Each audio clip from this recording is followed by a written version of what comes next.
தமிழ்நாட்டின் அழகான நகரமான மதுரை அருகிலுள்ள ஒரு சிறிய கிராமத்தில் ஒரு வீட்டு பின்னால் பெரிய காய்கறி தோட்டம் இருந்தது. அந்த தோட்டத்தில் காரட், கத்திரிக்காய், மிளகாய், பீன்ஸ் எல்லாம் வளர்ந்தன. அவற்றில் மிகவும் சிவப்பாக, மினுமினுப்பாக இருந்தது ஒரு தக்காளி. அதன் பெயர் டிங்கு. டிங்கு தன்னுடைய அழகை பார்த்து மிகவும் பெருமைப்பட்டான். காலையில் பனித்துளியில் தனது பிரதிபலிப்பை பார்த்து, இந்த தோட்டத்திலே நான் தான் ராஜா என்று சொல்லிக் கொண்டிருந்தான். பக்கத்தில் இருந்த மிளகாய் சிரித்தது.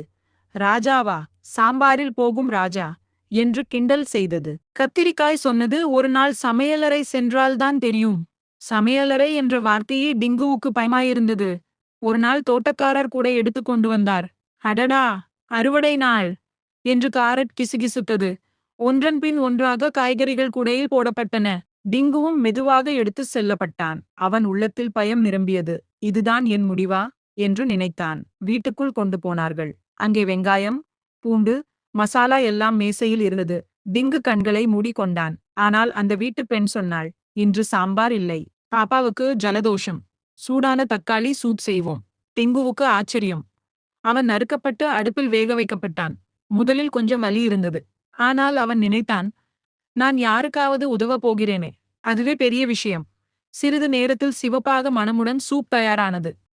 அந்த வீட்டின் சிறுமி சூடாக அந்த சூப்பை குடித்தாள். அம்மா, ரொம்ப ருசி. இப்போ நன்றாக இருக்கிறது என்று புன்னகைத்தாள். அந்த நிமிஷத்தில் டிங்குவின் மனம் மகிழ்ச்சியால் நிரம்பியது.